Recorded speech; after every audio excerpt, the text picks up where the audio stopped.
გამარჯობა, დღეს ხუთშაბათია და ტრადიციულად ეთერშია გადაცემა სპორტის დრო ლაშა გიორგობიანთან ერთად. დღეს სტუმრად მოვიწვიეთ საქართველოს კრივის ფედერაციის პრეზიდენტი, ლეგენდარული მოკრივე ბატონი დავით კვაჭაძე. უღრმესი მადლობა ბატონო დავით სტუდიაში მობრძანებისთვის. დიდი მადლობა, ძალიან სასიამოვნოა რომ კრივს გამოვყავით დრო. მადლობთ. ჩვენ წლების მანძილზე როგორც გერიშვილები ვართ, მოკრივეები, ტრადიციულად ძლიერები ვართ ქართველები. ასე იყო ყოველთვის. იმიტომ რომ ტრადიციულად ყოველთვის წინა პლანზე ფეხბურთი იყო, ჭიდაობა, სხვადასხვა იყო ბატონო დავით ფეხბურთი, მაგრამ ცოტა ახლა ქართული ფეხბურთი რეგრესს განიცდის სამწუხაროდ. მაგას ფაქტია. რა თქმა უნდა, დიდი პრობლემაა. ჩავარდნა აქ უდიდესი. იმედია რომ ამოვა ზემოთ ქართული ფეხბურთი ისევ და თავის სახელს დაებრუნებს. ყოველთვის გვაქვს იმედი. დიახ. საერთოდ არა მარტო კრივში, მთლიანად სპორტშია ძალიან დიდი პრობლემა შექმნილი. ჩვენ ისიც კარგად ვიცით, რომ ქვეყანაშია საერთოდ პრობლემა ეკონომიკური, სამსახურის პრობლემებია. უმუშევრობა, გაჭირვება, ამას ვერ გავექცევით. ჩვენ ძალიან კარგად გვესმის ეს ყველაფერი. მაგრამ თუ ჩვენ ვთვლით, რომ ეს არის სახელმწიფო ქვეყანა, აუცილებლად დიდი ყურადღება უნდა მიექცეს სპორტს, ხელოვნებას, განათლებას, მეცნიერებას და ამ შემთხვევაში, რა თქმა უნდა, ადამიანებს გვაქვს პრეტენზია, თქვათ, რომ უკეთესი პირობები იყოს შექმნილი. კი ბატონო, სავარჯიშო პირობები აუცილებელია. სწორი მიმართულება, სწორი მიდგომა, სწორი მუშაობა არის საჭირო. და ეხლა ფედერაციას რაც შეეხება, ჩვენ აი მეოთხე წელია, რაც მე ვუშაობ ამ ფედერაციაში. რომ გადავხედოთ რეზულტატებით აი რა შედეგები არის დღეისათვის? რა ტურნირები ჩატარდა და სად მიიღეს მონაწილეობა ჩვენმა მოკრივეებმა? წინა წლებთან შედარებით საკმაოდ კარგი მდგომარეობა გვაქვს. რა თქმა უნდა, ეს არ არის ის რეზულტატები, რომ დაუშვათ თავი მოვიწონოთ, მაგრამ არის ჩვენ ყველა ასაკში ეს არის ნაკრები, ეროვნული ნაკრები, უფროსები. რა ასაკობრივ ჯგუფებში არსებობს აი ეროვნული ნაკრები და აი თუ არსებობს აი ახალგაზრდა ნაკრებები. როგორც ვაჟთა, ასევე გოგონათა. 16 წლამდეა ჭაბუკები და 18 წლამდე, 20 წლამდე არის ახალგაზრდები და ზევით უკვე ეროვნული ნაკრები ითვლება. და ყველა ასაკში ჩვენ რეზულტატები მე აგერ დიახ, თუ შეიძლება ძალიან საინტერესო იქნება ტელემაყურებელისთვის. კი ბატონო, არ არის პრობლემა. ეხლა მე არ ჩამოვთვლი იმ საერთაშორისო მნიშვნელოვან შეჯიბრებშია ტურნირებს, სადაც გამარჯვებულები ყავს. ეს ინფორმაციაა და ძალიან კარგი იქნება ტელემაყურებელისთვის. ჩვენ ამ ტურნირებზე დაგვყავს გამოცდილების მისაღებად, მაგრამ აი დიახ. ბულგარეთში ევროპის ჩემპიონატი ჩატარდა. ერთი მეორე ადგილი, მესამე ადგილი დავიკავეთ. ეს არ არის ისეთ წარმატებით იასპარეზეს ეს. საერთო ჯამში ვთვლი, რომ ეს წარმატებული გამოსვლა იყო. იმიტომ რომ კრივში არა გვაქვს ჩვენ ის ტრადიცია, რომ აი ეს უწყვეტი ჯაჭვი იყოს შექმნილი, თქვათ, როგორც ჭიდაობაში ძიუდოისტები ძალიან გვახარებენ მოჭიდავეები. აქ ტრადიცია აქვს შექმნილი უკვე დიდი ხანია ყოველთვის ძველ დროსაც, ახალ დროსაც ყოველთვის მოჭიდავეები ყავდა. კრივში ყოველთვის გამოჩნდებოდნენ მოკრივეები, თქვათ ეს ერთეულები იყვნენ და შემდეგ წყდება ეს ჯაჭვი, კიდევ რაღაცა დრო არის საჭირო. რა თქმა უნდა, ეს არ ნიშნავს, რომ ეს მუდმივად უნდა იყოს, მუდმივად უნდა იყოს შედეგი. კი ბატონო. და მუდმივად უნდა იყოს ყურადღება სპორტის მიმართ და კრივის მიმართ. შედეგია მთავარი სპორტში. ასევე ახალგაზრდებში ევროპის ჩემპიონატი ჩატარდა ნიკოლოზ ბეგაძე პირველი ადგილი, პოზოიანი მესამე ადგილი, მადიევი მესამე ადგილი. ეს არ არის შემთხვევით ეს შრომის, რა თქმა უნდა, შრომის შედეგად მოდის ეს ყველაფერი. შემდეგ ჭაბუკებში ასევე პირველი ადგილი ევროპის ჩემპიონი, ორი მესამე ადგილი. მოსწავლეებში პირველი ადგილი. ორი მესამე ადგილი. კი ბატონო. ეს შეიძლება თქვათ სხვა სპორტის სახეებთან მოგზალებული რეზულტატია, მაგრამ თავარია რომ დასაწყისი აი ეს ფუნდამენტი რაც უნდა ყოფილიყო ჩაყრილი კრივის განვითარებისთვის ჩვენ ყველაფერს ვაკეთებთ. რა თქმა უნდა. თავარი ეს არის ბატონო დავით. მაგრამ აი ხა ყველა გვეკითხება ლიცენზიებზე.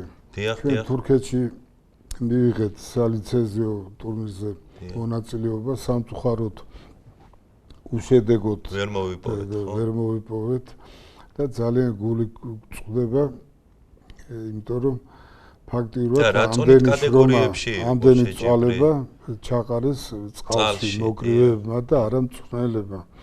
მწვრთნელებს ჩაუყარეს ასე ვთქვათ წყალში ეს ყველაფერი შრომა. ძალიან სამწუხაროა. და რა თქმა უნდა აქ ფსიქოლოგიური ბარიერი ვერ გადალახეს მოკრივეებმა. ეხლა შემდეგი ტურნირი ბაქოშია დაგეგმილი. ეს საკმაოდ რთული ტურნირებია, ფაქტურად მსოფლიო ჩემპიონატის ტოლფასია, იმიტომ რომ საუკეთესო მოკრივეები მოყავთ, წარმოიდგინეთ მთელი ქვეყანა სამყარო იბრძვის ამ ლიცენზიისთვის. გარდა იმ ბრძოლებისა, რაც სოფლიოში კარგად არის განვითარებული. კი, ძალიან დიდ ყურადღებას აქცევენ. აი უკრაინაშიც მევი კლიჩკოები, ტაისონი რო იყო უძლიერესი, რა თქმა უნდა და თაობა მოდის კიდევ, რა თქმა უნდა. კი, და აი ბაქოში შევეცდებით ჩვენ მაქსიმალურად შედეგი რო დადოთ, ხო? მაგრამ მე არაერთხელ მithქვავს ლიცენზია არ ნიშნავს რომ საქმე კარგად არის ყველაფერი.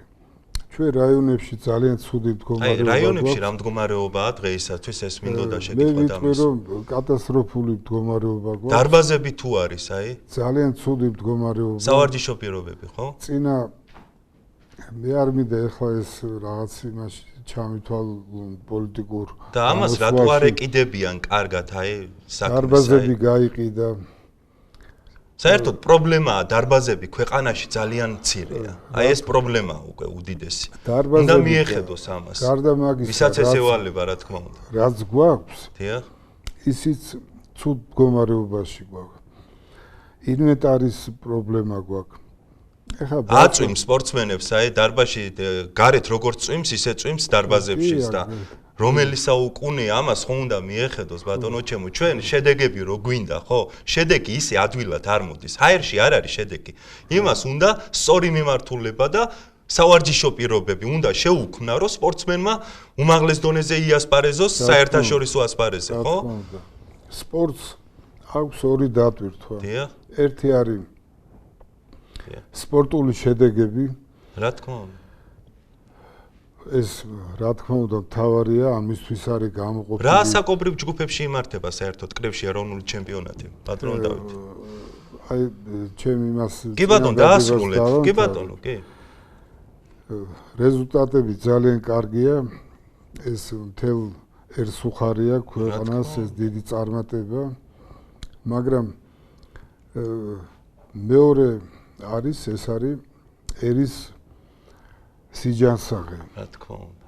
ამის გარეშე ქვეყანა წინ ვერ წავა, ვერც განათლებაში, სპორტი აჯანსაღებს სპორტსმენებს, რა თქმა უნდა. ჯანმრთელობა, იმიტომ რომ როცა ნარკომანიაზე მიდის საუბარი და მასთან ბრძოლაზე საუბრობენ ეს ნარკომანია პრობლემაა საქართველოში ძალიან. ამას ვერავითარი ძალა, ვერავითარი პოლიცია ვერ უშველის.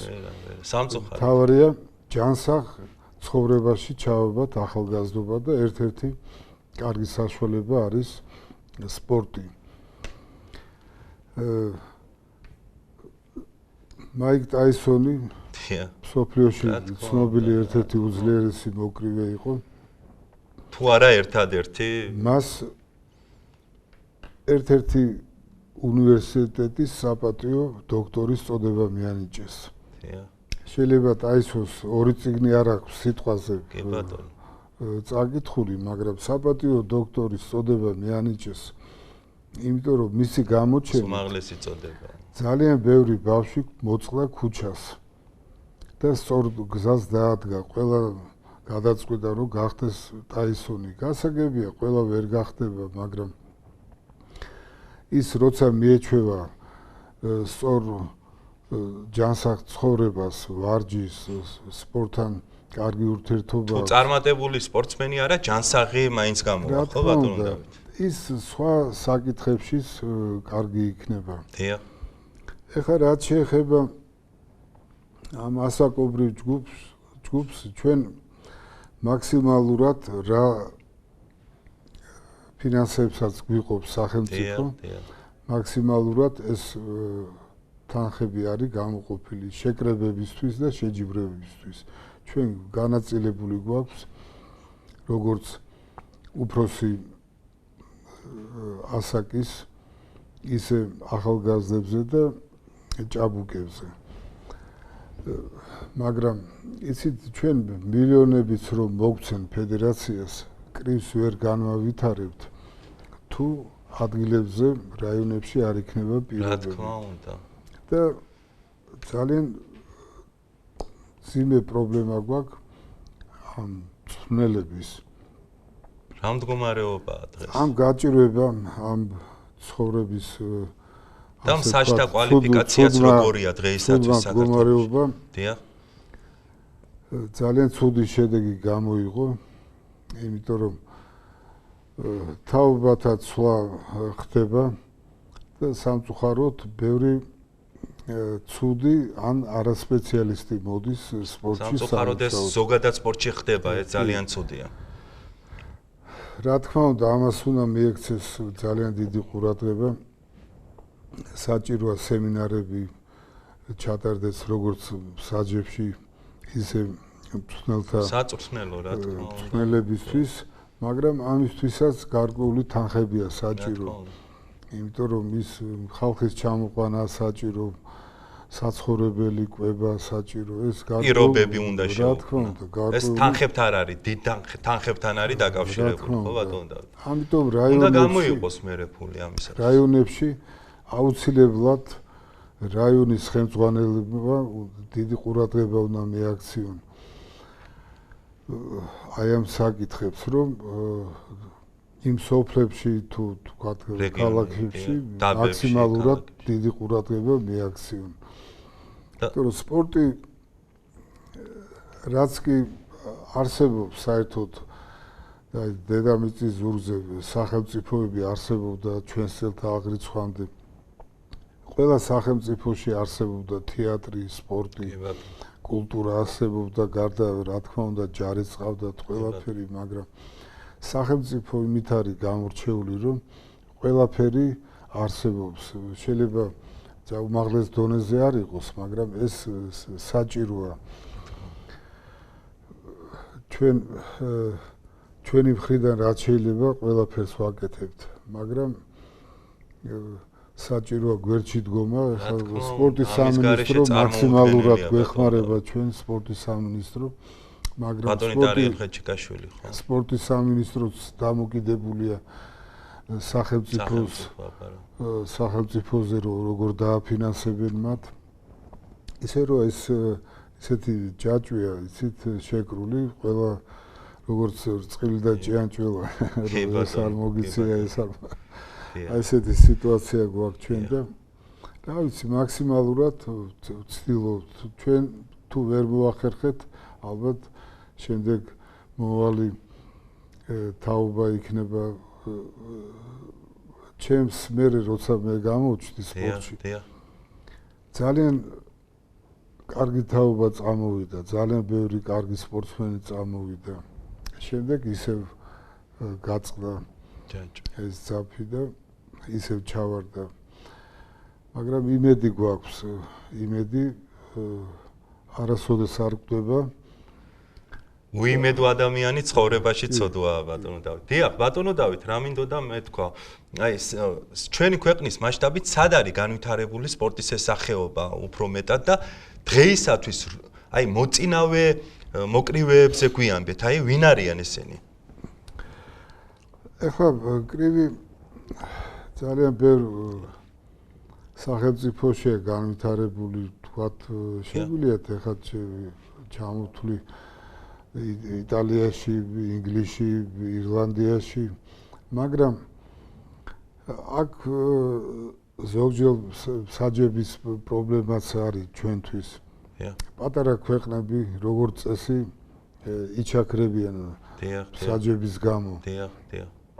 ამიტომ იქ შეჯიბრების დროს ზოგი ფარხმალს ყრის უკვე სპორტს. აი თანაბარი ბრძოლა ოდნავ მოგებულიც თუ აქვს ჩვენ მოკრივეს გამარჯვებას ყოველთვის ანიჭებენ აი ამ დიდ ქვეყნებს სამწუხაროდ ესეა საჯების პრობლემა ნამდვილად არის მთელ მსოფლიოში. აი ხა შემთხვევით არ ჩატარდა თურქეთში. მაინც ყოველთვის ძირითადად თურქეთში ატარებენ და აზერბაიჯანში. აზერბაიჯანი ჩვენი მეზობლები არიან, მეგობრები არიან. მაგრამ ძალიან რთული გვექნება იქ ეს შეჯიბრება, იმიტომ რომ გარდა სპორტული ღონისძიებისა იქ სამწუხაროდ ცოტა ისეთი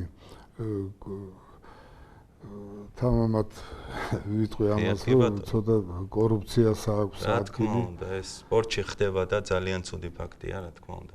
ბატონო დავით, აი კიდევ ერთხელ, აი ვინ არიან აი მოწინავე მოკრივეები, აი გოგონები, ერთი, ორი გვარიც რო დაგვისახელოთ, ბიჭე ვაშები.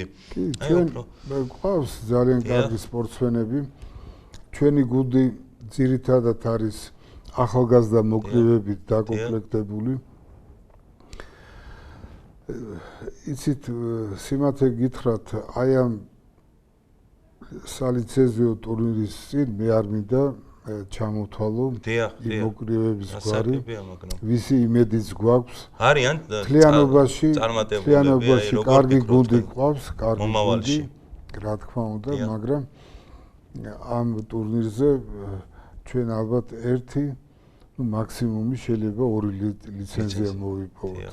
ეს თუ რა თქმა უნდა გაგვიმართლებს თქვათ საჯობის მხრივ და რაიმე ტრამვას არ მიიღებენ. რა თქმა უნდა. დანარჩენი რა თქმა უნდა მოკრივეებზე იქნება დამოკიდებული, რამდენად კარგად იბრძოლებენ. თუ არ გაიმეორებენ იმ თურქეთის შეცდომებს, რაც იქ მოვიდათ. გოგონები სამწუხაროდ ჩვენ ჯერჯერობით არ ყავს, ეხლა მსოფლიოში ნელ-ნელა შემოდის, შემოსულია პრინციპში კალთაკრივი. ასე ვთქვათ, ალღა შემოდის. მაგრამ ჩვენთან კავკასიაში ცოტა ჭირს. მე თავის დროზე როცა ჩამოყალიბდა საქართველოს კრივის ფედერაცია უფროსურად მიგვიღეს საერთაშორისო არენაზე, მაშინ მე გამოვედი ყრილობა ჩატარდა თურქეთში და იქ გამოვედი წინააღმდეგი ქალთა კრივის. დიახ.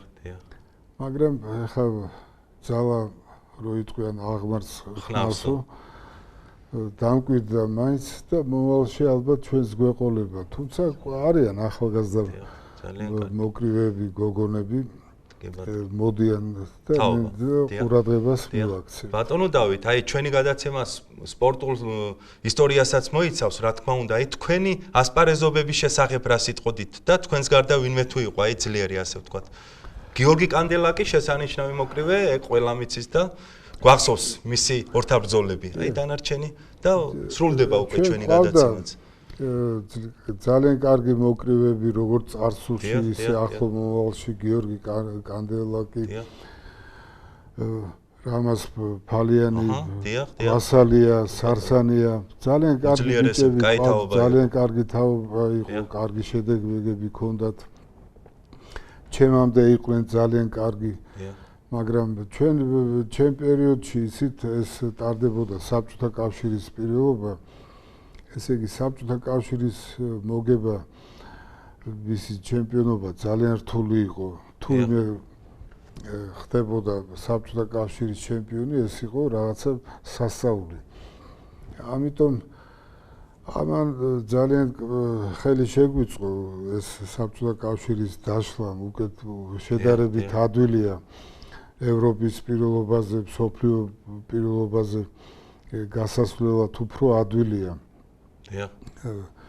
და მაგრამ ჩვენ დროს იყო ძალიან დიდი კონკურენცია და ჩვენ ვალდებული ვიყავით ყოველთვის, მომზადებული ყოფილიყავით ტექნიკურად, ტაქტიკურად, ფიზიკურად, იმიტომ რომ ძალიან დიდი კონკურენტები ყავდა რუსეთის, უკრაინის, სასოფხეთის, უზბეკეთის, ყაზახები და საერთოდ მაღალ დონეზე იყო კრივი. მე ამ დაშლამ კავშირის ცოტა ეკონომიური პრობლემები წარმოშვა ბევრ რესპუბლიკებში, საქართველოში განსაკუთრებით და იმიტომ იყო ეს ჩავარდნა და მე დარწმუნებული ვარ ნელ-ნელა ფეხზე დავდგებით. ღმერთ მაგისმინოთ ბატონო დავით. უღრმესი მადლობა სტუდიაში მობრძანებისთვის. ძვირფასო ტელემაყურებლებო, სპორტის დრო დასრულდა, რომელსაც ავტორი და წამყვანი ლაშა გიორგობიანი უძღვებოდი. გადმოერთეთ დროზე, სპორტის დრო თქვენთვის მუშაობს. ახლა კი გიტოვებთ ჩვენს მიერ მომზადებულ სიუჟეტებს. კარგად ბრძანდებოდეთ. 22 მაისს საქართველოს საფეხბურთო ეროვნული ჩემპიონატის უმაღლეს ლიგაში ბოლო 30-ე ტური გაიმართება. ერთმანეთს შეხვდებიან ტორპედო საბურთალო, დილა ზუგდიდი, დინამო ბათუმი მარტვილის მერანი, სამტრედია სიონი, დინამო თბილისი შუქურა, კოლხეთი 1913 გურია, ცხინვალი ლოკომოტივი, ჩიხურა საპოვნელა. ხატრულმა ტანმოვარჯიშე სალომე ფაჟავამ რუმინეთში გრან-პრიზე კარგად იასპარეზა. ლენტით გამოსვლაში მეორე ადგილი ხვდა წილად. ცნობილი რაჭულის თანხლებით იასპარეზა და მაღალი 19 ქულიანი შეფასება დაიმსახურა. ქართველი მრავალჭიჩი მეოთხე იყო, რაც შეეხება გურზებით შეჯიბრში ოქროს medali არავის დაუთმო. რგოლით გამოსვლაში ვერცხლის medalს დაეუფლა. აღსანიშნავია, რომ სალომეს რიოს ოლიმპიადის ლიცენზია განაღდებული აქვს.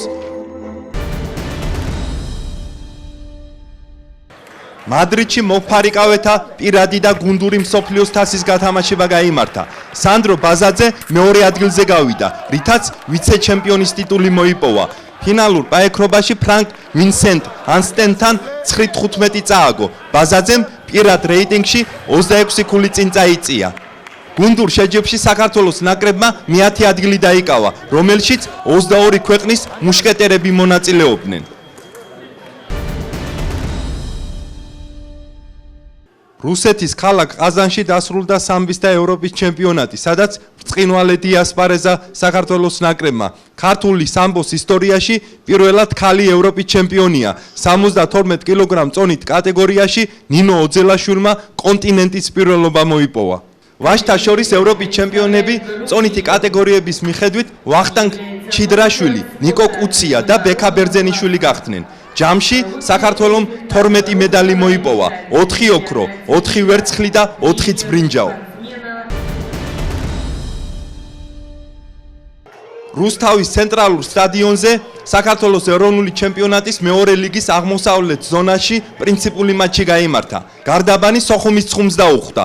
მატჩი პირველ ლიგაში გადასვლისთვის მნიშვნელოვანი იყო. ქვემო ქართველები სატურნირო ცხრილში ქულით უსწრებდნენ სოხუმელებს. თამაში დაძაბულად ემოციურად წარიმართა. ტრიბუნაზე მრავლად იყვნენ ორივე გუნდის გულშემატკივრები და ომახიანად ხომაგობდნენ თავიანთ გუნდს. ანგარიში დებიუტში 11 მეტრიანი საჯარიმო დარტყმით გარდაბნელებმა გახსნეს, რითაც სოხუმელებმა ასევე პენალტით აღადგინეს წონასწორობა. შემდგომ ამისა ნუგზარ ბოჯგუას დამოწვრილმა გუნდმა ორჯერ გაუტანა მეტოქეს და საბოლოოდ ზღვისპირელებმა 3-1 მოიგეს. აღსანიშნავია, რომ 62-ე წუთზე შეხვედრა რამოდენიმე წუთით შეჩერდა. მიზეზი ტრიბუნიდან გულშემატკივრებმა სხვადასხვა სახის საგნები გადააგდეს მოედანზე. ხშირი იყო მათი მხრიდან სერიალი მსაჯის დედის მოკითხვა. გადაცემა სპორტის დრო აღნიშნულ დაპირისპირებას დაესწრო და ფირზე დავაფიქსირეთ რუსთავის სტადიონი. სავალალო მდგომარეობაშია. მთლიანად მოშლილია ინფრასტრუქტურა, სკამები, პრესლოჟა, კიბეები. სტადიონზე არ არსებობს გულშემატკივრებისთვის სველი წერტილები. სრულად განახლებას საჭიროებს. ეს პრობლემაა და დროულად მისახედია. გუშინ სოხუმის ცხუმმა მორიგი თამაში გამართა, მეტოქე გულრიფშის კოლხი იყო. თამაში ცხუმის იოლი გამარჯვებით 4-1 დასრულდა. სატურნირო ცხრილში ცხუმი 66 ქულით პირველ ადგილზეა. 24 თამაშიდან 21 მოგება, 3 ფრე და არც ერთი წაგება. მას 2 ქულით გარდაბანი ჩამორჩება, რომელმაც გარეჯის სტუმრად 2-1 დაამარცხა. მეორე ლიგის ამ ზონაში 14 კლუბი ასპარეზობს. 24 მაისს ცხეთა პარკზე პირველ ლიგაში გადასვლისთვის შეხვედრაში ადგილობრივი მესამე ადგილოსანი მცხეთა სოხუმის ცხუმს დაუპირისპირდება. აღსანიშნავია, რომ სოხუმელებს ფრეც ყოფნით.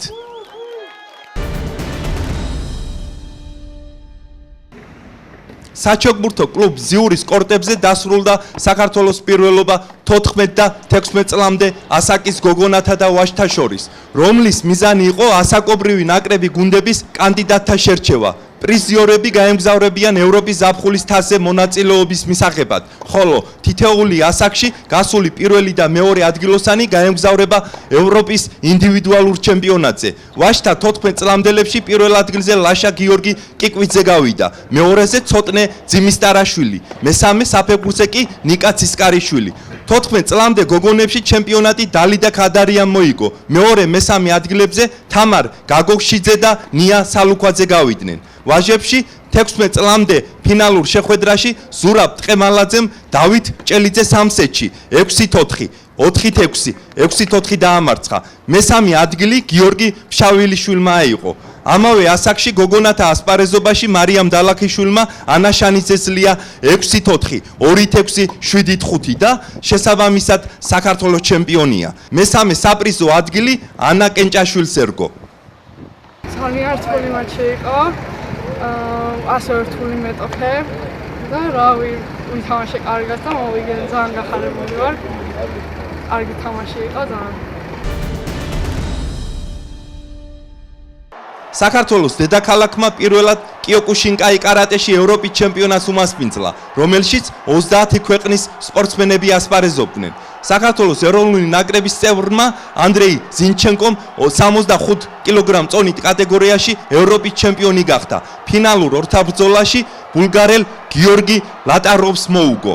65-70 კილოგრამ წონით კატეგორიაში ლევან ციკლაურმა ფინალში ლიტվել კარატისტან დამარცხა და შედეგად კი ვერცხლის მედალს დაეუფლა.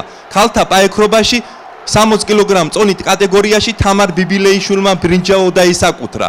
2017 წელს კონტინენტის პირველობა დანიაში გაიმართება.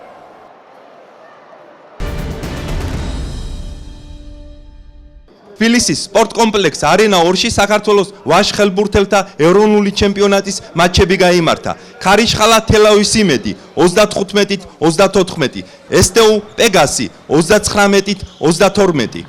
25 მაისს ნახევარფინალში ბათუმი ქუთაის, ხოლო STU სამტრედია შეხვდება. საქართველოს ჩემპიონი კი 26 მაისს გამოვლინდება. მომავალ სეზონში გორის გუნდი უმაღლეს ლიგაში ითამაშებს, რომელიც ახლახან პირველი ლიგის ჩემპიონი გახდა. ეს ტური ხანგრძლივი ტრამვების შემდეგ იყო პირველი ტური, როცა ყველა მთელი შემადგენლობით ვითამაშეთ. მართალია ბოლომდე რეაბილიტაცია ვერ მოახდინეთ და არა აქვს აღდგენილი ტრამვები, მაგრამ შედარებით ნორმალური იყო, შედეგიანიც იყო და ეხლა გავამზადებთ, ვაგრძელებთ მზადებას მომავალი ფინალური ოთხეულისთვის.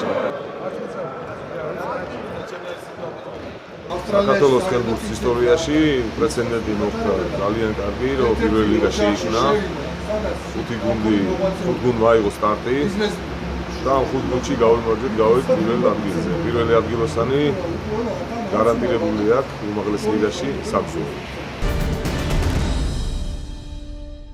ვაკეში მიხეილ მესხის სახელობის სტადიონზე საქართველოს სარაგბო ეროვნული ჩემპიონატის დიდი 10-ის ფინალური მატჩი გაიმართა, სადაც ლელო სარასენსი ლოკომოტივს დაუპირისპირდა.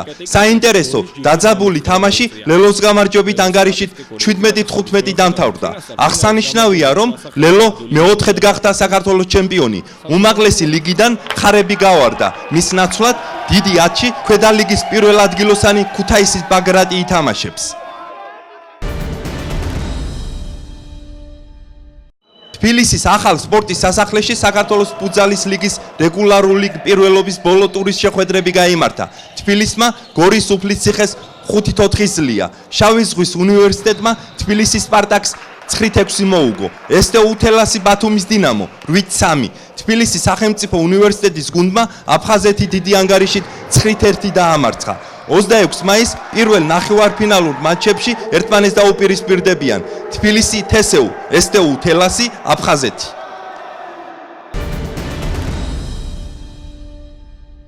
თბილისის ნონა გაფრინდაშვილის სახელობის ჭადრაკის სასახლეში დამთავრდა საქართველოს ჩემპიონატი გოგონათა და ვაჟთა 8, 12 და 16 წლამდე ასაკობრივ ჯგუფებში, რომელშიც ჯამში 214 მოჭადრაკე თამაშობდა.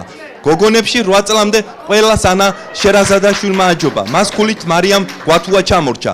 მესამე საპრიზო ადგილს ნინო გაბუნია დასჯერდა. ამავე ასაკში ვაჟთა შორის 37 ქულით საქართველოს ჩემპიონის ტიტული კახაბერ კიზირია მოიპოვა. მეორე ადგილზე ზუგდიდელი ნიკა შამათავა გავიდა. მესამე იყო დავით კოთოლაშვილი.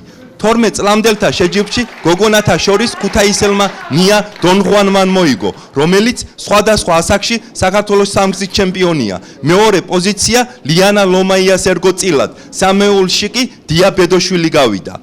12 წლამდე ვაჟთა ასპარეზობაში 38 ნახევარი ქულა დააგროვა და ქვეყნის ჩემპიონია ნიკა კევლიშვილი. მას ნახევარი ქულით ნიკა კაჭარავა ჩამორჩა. მესამე საფეხბურთზე საბა ლომსაძე გავიდა.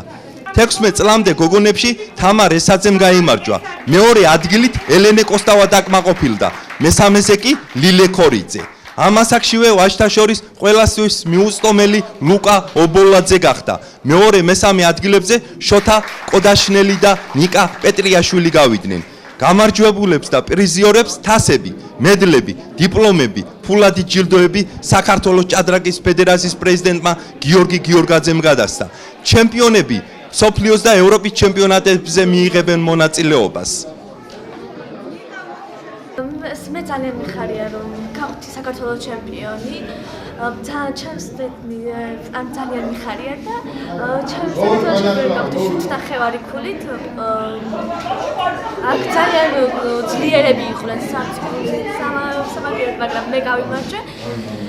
მე ვითამაშე საქართველოს ჩემპიონატი 12 წლამდე შორის, ძალიან დაძაბული ჩემპიონატი იყო. ყოველი ტური იყო ძალიან მნიშვნელოვანი და რაც შემიძლია დავიხარჯე ბოლომდე და გავეცი. თბილისის საბილიარდო კლუბ რიოში დასრულდა საქართველოს ეროვნული ჩემპიონატი მამაკაცთა შორის პულის სახეობა ცხრიანში, რომელშიც 16 მობილიარდი ასპარეზობდა. ფინალური თამაში თბილისელ დავით ავაკიანსა და თანაქალაქელ ემილ თოფჩიევს შორის გაიმართა. საინტერესო მატჩი ავაკიანის მოგებით 11-9 დამთავრდა. ახალგაზრდა ავაკიანი საქართველოს ჩემპიონი გახდა. მესამე ადგილები კი გივი ძეძნიაურმა და ლაშა ონიანმა გაინაწილეს. გამარჯვებულებს და პრიზიორებს თასები, მედლები და დიპლომები გადაეცათ. მე ვფიქრობ, რომ ბევრად უკეთესად შემიძლია თამაში, თუმცა რაც ვითამაშე, მაინც კმაყოფილი ვარ. ძალიან დაძაბული და საინტერესო ფინალი იყო, მე თვითონაც ძალიან კარგად ითამაშა. თუმცა შეიძლება იღბალი იყო, შეიძლება უბრალოდ ის ნავარჩევი რაც მე მაქვს. მაგრამ გავიმარჯვე და ძალიან გამიხარდა ამ ტიტულის კიდევ ერთხელ აღებამ და კიდევ ერთხელ ძალიან დიდი მადლობა. ყაზახეთის ქალაქ ალმა-ათაში დამთავრდა ძიუდოის და საერთაშორისო ტურნირი. საქართველოს ეროვნულმა ნაკრებმა 4 მედალი მოიპოვა, 2 ოქრო და 2 ბრინჯაო. 73 კილოგრამ წონით კატეგორიაში დიდი პრიზის ჩემპიონი ლაშა შავდათუაშვილი გახდა. პლუს 100 კილოგრამ წონით კატეგორიაში კვარცხლბეკზე პირველი ადამ ოქრუაშვილი გავიდა. მესამე საპრიზო ადგილებზე წონითი კატეგორიების მიხედვით ნუგზად ტატალაშვილი და ლევან მატიაშვილი გავიდნენ. ქართველები გუნდურ ჩათვლაშიც მოწინავენი იყვნენ. საერთო შეჯიბრში ფრანგებმა მოიგეს. მეორე ადგილი კი წილად ხვდა საქართველოს. ჩვენი ძიუდოისტები 27-29 მაისს მექსიკაში გასამართ მასტერსზე იასპარეზებენ და მექსიკის სტადიუმზეც შეესწებიან უმაღლესი სინჯის მედლების მოპოვებას. სპორტ კომპლექს არენა 1-ში საქართველოს ეროვნული ჩემპიონატი დასრულდა მაგიდით ჩოგბურთში, რომელშიც თბილისელებთან ერთად ჩვენი ქვეყნის სხვადასხვა რეგიონის წარმომადგენლები მონაწილეობდნენ. ასპარეზობა ინდივიდუალურ, წყვილთა შორის და შერეულ წყვილებში გაიმართა. შერეულ წყვილთა შეჯიბრში საქართველოს ჩემპიონები ბათუმელები ნარინე ეტარიანი და ბექა ტაბაღუა გახდნენ. ქალთა წყვილთა ფინალი თბილისელებმა თეონა თვაურმა და სალომე სოლაშვილმა მოიგეს. ვაჟთა წყვილებში პირველობა არავის დაუთმეს ბექა ტაბაღუამ და არტურ კაკოიანმა. ერთეულთა თანრიგში საქართველოს ჩემპიონის ტიტული ბათუმელმა პერსპექტიულმა ანა ნიკოიანმა მოიპოვა. საინტერესო გამოდგა ვაჟთა ფინალური დაპირისპირება, სადაც თბილისელი გამორჩეული მაგიდი ჩოგბურთელები შეხვდნენ ერთმანეთს. ლევან პავლიაშვილმა ლაშა ლომიასლია და საქართველოს ჩემპიონი გახდა.